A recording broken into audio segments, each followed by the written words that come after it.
Isso aí é muito legal, cara, porque isso aí leva a gente, aliás, vocês que mexem com a área de negócio, é até importante, porque o espaço hoje, existe um negócio muito legal chamado Space Business, entendeu? Você mandar coisa para o espaço virou um negócio. Então vamos lá. Até 2010, mais ou menos, a gente chama que o espaço era um negócio chamado Big Space. O que é o Big Space? O Big Space ele era dominado pelas agências governamentais. Então, NASA, Agência Espacial Europeia, Agência Espacial Japonesa, Agência Espacial Indiana, Agência Espacial Chinesa, canadense, brasileira, embora brasileira a gente deixe de lado por enquanto. Mas só as grandes agências é que tinham capacidade de ter um foguete e mandar um satélite para o espaço. Então a gente chama esse período da exploração espacial de Big Space, que é a década de final da década de 50, 60, 70, 80, 90, início dos anos 2000, era só dominado por agências governamentais. Eram essas agências que mandavam em tudo. Os satélites eram gigantescos, são satélites de toneladas, 3 toneladas, 5 toneladas, coisa grande. Aí, o que aconteceu com o passar do tempo? As coisas foram se desenvolvendo, os satélites começaram a diminuir de tamanho. O que um satélite de 5 toneladas fazia, hoje eu consigo fazer com um satélite que é do tamanho de uma caixa de sapato. E aí, eu não precisava mais de um foguete gigantesco para lançar um satélite do tamanho de uma caixa de sapato. Eu poderia ter um foguete um pouco menor para fazer isso. Beleza, isso aí foi um negócio que começou a surgir. Nos Estados Unidos surgiu uma empresa, muito antes da SpaceX, chamada ULA. Essa empresa ULA, ela é uma junção de 2 grandes empresas americanas. Uma chamada Lockheed Martin. Para quem não conhece, a Lockheed é a empresa que faz os caças famosos americanos, é uma empresa grande no setor militar. E a Boeing, todo mundo conhece. Então essas 2 empresas criaram a ULA, que existe até hoje. A NASA, ela teve o programa do ônibus espacial, que era aquele foguetão gigantesco, e aí vão colocar um número. Cada lançamento do ônibus espacial custava 1,5 bilhão de dólares. 1,5 bilhão, guarda esse número aí. A NASA teve 2 grandes acidentes. Morreram 14 astronautas. Então, vamos lá. O ônibus espacial ele não era seguro e ele era extremamente caro. Entendeu? A NASA, então, fez o seguinte. Ela tomou a seguinte decisão. Eu, NASA, não quero mais cuidar da órbita baixa da Terra, que é até onde fica a estação espacial ali. Eu vou abrir este mercado para empresas. E é aí, nesse momento, que surge, por exemplo, a SpaceX. A SpaceX surge nesse exato momento aí. O Elon Musk, paralelo a tudo isso, ele era um cara que ele já gostava de espaço, um nerdão e tal, programava, não sei o quê. Ele, visionário, quando ele vendeu lá o PayPal e não sei o quê, ele pegou toda a grana do PayPal toda e construiu 4 foguetes. O Falcon 1, que a gente chama, que eram 4 foguetes. E ele provou para a NASA, no último lançamento, que ele era capaz de colocar uma carga no espaço. Quando ele provou isso para a NASA falou, opa, tá aqui, cara, vou te contratar. Entendeu? Então, você perguntou a diferença de empresa, né? A NASA a gente não considera uma empresa, ela é uma agência governamental. E ela contratou empresas para fazer esse serviço para ela. Entre elas, a SpaceX, entre elas a Blue Origin, que é do Jeff Bezos, entre elas a ULA, que eu falei, Astra, e aí tem centenas de empresas. É que a gente fala só dessa aí, que são as maiores mesmo. E ela, quando o Elon Musk provou isso, ele já ganhou um contrato de 2 bilhões de dólares com a NASA. Caramba. Meu Deus. 2 bilhões de Mas dólares. você imagina, o cara pegou toda a grana dele. 100 milhões. 100 milhões de dólares. 100 milhões. E investir em 4 foguetes. O cara tem que ser muito empreendedor e acreditar muito no que ele tá fazendo. E esse é o estilo do Elon Musk. Aliás, leiam aí a biografia do Elon Musk, do Walter Isaacson, que é sensacional. Tudo ou nada, né? Imagina se tá errado. Ele é assim. Ele é assim. Do zero, né? A característica principal do Elon Musk é all-in. Tudo ou nada, né? Tanto que o pessoal da empresa que joga pôquer com ele fala que a pior coisa é jogar pôquer com o Elon Musk. Porque toda vez é all-in. Ele é desse jeito. Ele pegou toda a grana que ele vendeu o PayPal e comprou e fez foguete. Caraca. Loucura. 3 deram errado, o último deu certo. Aí ele começou a vida dele com a NASA. Então a NASA, ela começou a falar assim, opa, legal, então levar carga para a estação espacial o Elon Musk consegue. Será que vocês conseguem também levar astronauta para a estação? Eu não preciso cuidar disso também. Ela abre licitação, porque ela é uma empresa pública do governo, né? Sim. Então ela abre uma licitação, as empresas vão lá, o Elon Musk ganhou de novo um outro contrato de 2,4 bilhões de dólares. Você acha que a empresa do Elon Musk tá à frente da do Jeff Bezos? Tá muito à frente. Tecnologia. Isso aí tá muito à frente. Isso aí não tem discussão. Não tem mesmo. O Jeff Bezos, ele tá vindo agora que ele vai começar a lançar o foguetão dele, que chama New Glenn e tal, não sei o quê. O outro foguete dele a gente nem conta, porque ele não é orbital. Ele só leva os turistas, né? Ele faz uma parábola só, né? Então é só isso. Mas tem a Boeing, né? Então agora, não sei se vocês acompanharam aí, o grande drama dos astronautas da Boeing. Os astronautas presos no espaço e não sei o quê. Vocês chegaram a ver essa coisa? Não cheguei a ver, Não? Foi bem falado. Foi bem falado, porque acontece? Nessa de mandar astronauta para a estação, porque, vamos lá, na carga não foi só a SpaceX que ganhou, tá? Uma outra empresa americana muito grande, chamada Northrop. Para o pessoal entender, o setor espacial ele é muito ligado ao setor militar. Tá? Então, se você pegar as empresas militares grandes dos Estados Unidos, Northrop Grumman, Lockheed Martin, ULA, Boeing, todas elas têm um braço espacial, que é aquele negócio que eu falei do Space Business. Todas elas têm. Quando foi mandar carga para a estação, não foi só a SpaceX que ganhou. A Northrop também ganhou e ela leva também. Só que o pessoal, a SpaceX é a mais famosa. Quando foi lançar astronauta para a estação, não foi só a SpaceX que ganhou. A Boeing também ganhou. No mesmo dia, as duas ganharam o contrato. Agora vamos lá. O contrato para a SpaceX foi de 2,4 bilhões de dólares. Para a Boeing foi de 4,6. Quase o dobro aí. Nesse período, a SpaceX já mandou 40 astronautas. E a Boeing mandou os dois lá e não trouxe de volta. Meu Deus. Então, isso está gerando uma confusão, tanto que, eu não sei se vocês acompanham, as ações da Boeing despencaram. Ela trocou de CEO há 2 meses atrás, o CEO novo teve que entrar, porque virou uma crise gigantesca dentro da Boeing por conta disso, entendeu? Ela não conseguiu cumprir o que ela tinha que cumprir. Sim. Então é isso que acontece. Então você tem as empresas. A SpaceX, ela tá muito à frente, cara. A SpaceX, ela já lança muito satélite, entendeu? A gente aqui pode fazer um satélite e ir lá na SpaceX e lançar. A gente faz um satélite do tamanho de uma caixinha de sapato aqui e lança. A gente pagaria aí, hoje você consegue lançar um satélite com 50 mil dólares, entendeu? Coisa que naquele Big Space que eu falei, era inimaginável. Quando essas empresas começaram a movimentar esse mercado, criou-se um novo nome.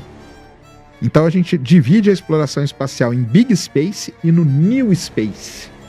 Então o New Space é essa que é aberta, startups, empresas. Então, por exemplo, para quem não sabe, a gente não tem um satélite bom para fazer foto da Amazônia, para estudar queimada, por exemplo. Exato. A gente compra de uma empresa americana chamada Planet, que todo dia às 10h30 da manhã ela passa com a frota de satélites dela em cima da Amazônia. A gente vai lá e compra a imagem. A Planet é uma empresa pequena, entendeu? É como se fosse uma startup. Só que eles fizeram um satélite, colocaram o satélite é desse tamaninho assim, colocaram uma câmera muito boa nele, acabou. Ganhou uma grana comprando. E aí, só pra terminar, lembra que eu falei que o ônibus espacial era 1,5 bilhão? Sim. Essa ULA, que é essa outra empresa, ela lança foguete também e custa 400 milhões. Aí você vai falar, poxa, já caiu bastante, né? O Falcon 9, que é o foguetão do Elon Musk, se você comprar ele hoje, novo, pra lançar, 90 milhões. Nossa, muito mais barato. O custo é muito menor. E se você lançar num que já voltou, pode cair a 30 milhões. Essa briga que tem, né? Porque assim, as pessoas ficam se perguntando, foi o que você falou, o Elon Musk é um gênio, né? Praticamente, não só ele, como outros também. Por que o Lula, e até eu vi uma fala dele, porque, mas eles querem ir pra lá, pra trazer vida pra cá, pra isolar os trabalhadores, pra não ter que trabalhar. Por que você acha que fica essa rixa, ou seja, o Lula, essas falas e esses grandes, Elon Musk? Nossa, o Lula, ele não devia falar nada disso, né? Ele faz, sinceramente, cara, ele tinha que ser assessorado pra falar essas coisas. Porque ele faz a gente passar muita vergonha, principalmente nesse setor, entendeu? É uma área que ele não entende. Ele não entende, não tem como. Cara, se você não entende, não fala. Ou busca alguém pra te assessorar. Fala assim, cara, eu tô Vamos supor que a vontade dele é xingar o Elon Musk, entendeu? Aí ele acordou, cara, eu quero xingar o Elon Musk. Aí ele chega aqui, André, você é meu assessor. Cara, eu quero xingar o Elon Musk, mas faz um texto só pra eu não falar tanta bobagem. Eu vou xingar ele, mas eu falo... Ele não faz isso. E ele sai falando daquele lance de improviso dele, e ele fala muita coisa errada. As coisas que não tem nada a ver. Bem, o Elon Musk, ele é um cara polêmico. Sim. Ele é um cara polêmico pra caramba. Ele tem várias polêmicas. Leiam a história, tem que ler a história do Elon Musk, tá? Aí, principalmente, ficou quando ele comprou o Twitter e tudo mais. O Elon Musk, ele teve 2 grandes problemas na vida dele. Um problema foi com o pai. Quando ele era criança, o pai dele batia muito nele, na mãe e tudo. Tanto que a mãe vai pro Canadá e depois que ele vem pros Estados Unidos, né? Eles moravam na África do Sul na época. E acontece tudo isso. E depois, o Elon Musk também tem uma outra coisa. Ele adora ter filho, né? Ele tem uns 11 filhos. Caraca, ele quer povoar o planeta.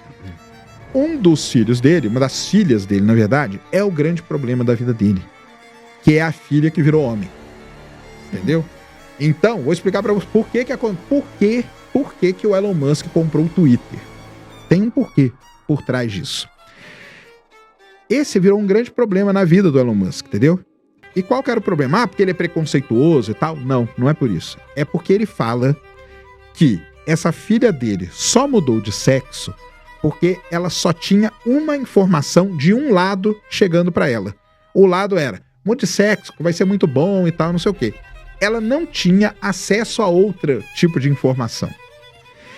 E ele, por que ele compra o Twitter, então? E ele aplica aquele lance do free speech, né? Da liberdade de expressão total e tal. Porque ele fala o seguinte, as pessoas têm que estar abertas ou prontas para receber todas as informações. E aí, ela decide o que ela quer ser. Ele fala assim, não teria problema a minha filha mudar de sexo se ela tivesse recebido informações de todos os lados e ela decidisse mudar. Beleza, foi uma escolha dela. Só que aí a filha dele também alfineta ele e tal, e não sei o que, e rola uma coisa toda. Então o Elon Musk é um cara muito polêmico, tem muita polêmica envolvida nele. E tem a galera que não gosta de bilionário. Fala que bilionário não devia existir, tem todo esse papo aí e tal, porque eles concentram muita riqueza, não sei o que, não sei o que. Cara, vocês podem ficar, cara, se matarem, ficar a vida inteira discutindo isso. Vai existir, não tem outro jeito. O Elon Musk, ele trabalhou pra isso, entendeu? Ele tem esse estilo dele, que é o win. Ele podia ter perdido tudo nos 100 milhões lá. Os 4 foguetes podiam ter dado errado. Ninguém ia ouvir falar do Elon Musk hoje. Ninguém, entendeu? Você nem ia saber quem era Elon Musk. Só que ele deu certo. Ele contratou os engenheiros, ele contratou os caras certos, fez o foguete funcionar. Então, ele é um cara muito envolto em polêmica. O que o Lula fala é uma besteira, né? Por que é uma besteira? Porque o Elon Musk, em momento algum, ele quer encontrar vida em outro lugar. Porque o Lula fala isso. Aí os bilionários estão querendo encontrar vida em outro lugar para ir para lá, para deixar todo mundo aqui morrendo de fome. Não é isso. Meu Deus do céu, que ignorante. O Elon Musk não quer nem saber disso, ele quer lançar os foguetes dele lá quieto. Ele tem contrato com a NASA, entendeu? Ele tem vários contratos que ele tem que cumprir. Né, ele foi contratado pela NASA. O dinheiro, isso é uma coisa também que tem o outro lado também. O pessoal fala assim, tá vendo como que é bom ter uma empresa privada e não ser pública? Também tá errado. Porque quem dá dinheiro para Elon Musk é a NASA. A NASA tem contratos bilionários com a SpaceX. É muito difícil para nós aqui no Brasil entendermos isso, porque aqui a gente não tem o que seria mais próximo da relação entre a NASA e a SpaceX são as PPPs, parceria público-privada, que a gente tem algumas aqui no Brasil. Só que mesmo assim não é igual. Então é muito complicado para a gente entender isso. Lá nos Estados Unidos eles entendem bem, mas pra gente aqui você tem que dar uma estudada nesse sistema que eles têm lá. Mas basicamente a NASA é um órgão governamental, público, e ela contrata empresas para prestar serviços que ela não quer fazer. Ela não quer lançar foguete para órbita baixa. O lance da NASA é ir para a Lua, é ir para Marte, entendeu? Então ela deixa isso com empresas. Quais empresas? Quem tem capacidade de fazer um foguete? É só a gente ter muito dinheiro, cara. Porque um foguete ele é muito caro. Você vai ficar anos da sua vida queimando dinheiro, literalmente queimando, porque você vai lançar o foguete, ele vai explodir. Estudar muito, tem que ter uma equipe excelente. Tem que contratar uma equipe muito boa. Então, assim, que pessoas e empresas no mundo que podem ter foguete? Só empresas de gente que é muito rica. Então, é isso que acontece. Por isso que é o Jeff Bezos, o Branson, o Richard Branson e o Elon Musk. Fora isso, são empresas de, sei lá, 60, 70 anos, que é uma Boeing da vida, que é uma Lockheed, Que a Lockheed já ganhou bilhões fazendo caça para a Força Aérea Americana. A Boeing também. Então o pessoal tem que entender, não é tão simples, entendeu? É uma situação bem complexa, mas tem que entender isso antes de sair xingando. E o negócio do Lula, cara, ele tinha que ir atrás de uma assessoria. Um cara para assessorar ele, entendeu? Não tem problema, ele quer xingar o cara? Xingue, mas aí no resto, fale uma coisa que tem a ver, né? Porque as coisas que ele fala lá não tem nada a ver. E uma dessas vezes que ele estava lá na Suíça, e foi vergonhoso pro Brasil, porque ele é presidente, né, cara? Então, tipo, ele tá falando em nome do nosso país. Então, isso é um negócio que é muito complicado mesmo envolver nisso. Este vídeo sobre Sérgio Sacani já deixa seu like e se inscreve no canal. Assim você ajuda a gente a continuar trazendo conteúdos incríveis, como esse. Sérgio Sacani é um dos maiores divulgadores científicos do Brasil e um verdadeiro apaixonado pelo espaço. Ele é o criador do canal Space Today, onde explica e comenta as notícias e descobertas mais importantes da astronomia. Sérgio Sacani é geofísico de formação desde cedo. Ele se interessou por tudo que envolve a ciência espacial. Ele estudou geofísica na Universidade de São Paulo, onde adquiriu o conhecimento técnico que seria fundamental para sua futura carreira, apesar de sua formação estar diretamente ligada à Terra com o tempo. Sérgio percebeu que seu verdadeiro interesse estava além dos limites do nosso planeta, no vasto e misterioso universo. Assim, ele começou a estudar e se especializar em astronomia e astrofísica, dedicando grande parte do seu tempo para entender mais sobre o cosmos.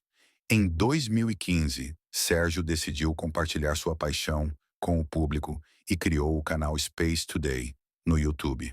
A ideia era simples: traduzir as notícias e as informações mais complexas sobre o espaço de forma acessível e interessante para o público brasileiro. No início, ele enfrentou dificuldades como a baixa audiência e o desafio de simplificar conteúdos densos. Mas com o tempo, o canal cresceu e ele conquistou uma base fiel de seguidores que se interessam pelo espaço. Hoje, o Space Today é um dos maiores canais de ciência e astronomia do Brasil, com milhões de visualizações e seguidores. O sucesso do Space Today se deve em grande parte ao estilo de conteúdo e ao formato que Sérgio utiliza. Ele consegue explicar fenômenos complexos de maneira simples, sempre com muito bom humor e uma linguagem que aproxima o público do assunto. Sérgio também não se limita a apenas compartilhar notícias. Ele faz lives, comenta eventos astronômicos ao vivo, tira dúvidas e até participa de entrevistas. Seu compromisso com a ciência e sua paixão pelo espaço são evidentes em cada vídeo que ele produz. Sérgio é conhecido por acompanhar de perto as novidades do universo. Ele sempre está atualizado com as últimas descobertas e muitas vezes é um dos primeiros a divulgar notícias espaciais no Brasil. Ele já cobriu temas como a exploração de Marte, as descobertas de novos exoplanetas, o desenvolvimento do telescópio James Webb e muito mais. Além disso, ele também fala sobre as missões espaciais da NASA, ESA e outras agências espaciais ao redor do mundo. Uma característica marcante de Sérgio é sua autenticidade. Ele não tem medo de expor suas opiniões e fazer críticas, sempre com embasamento e respeito. Essa postura autêntica faz com que seus seguidores se identifiquem ainda mais com ele. Além do YouTube, Sérgio também é ativo em outras redes.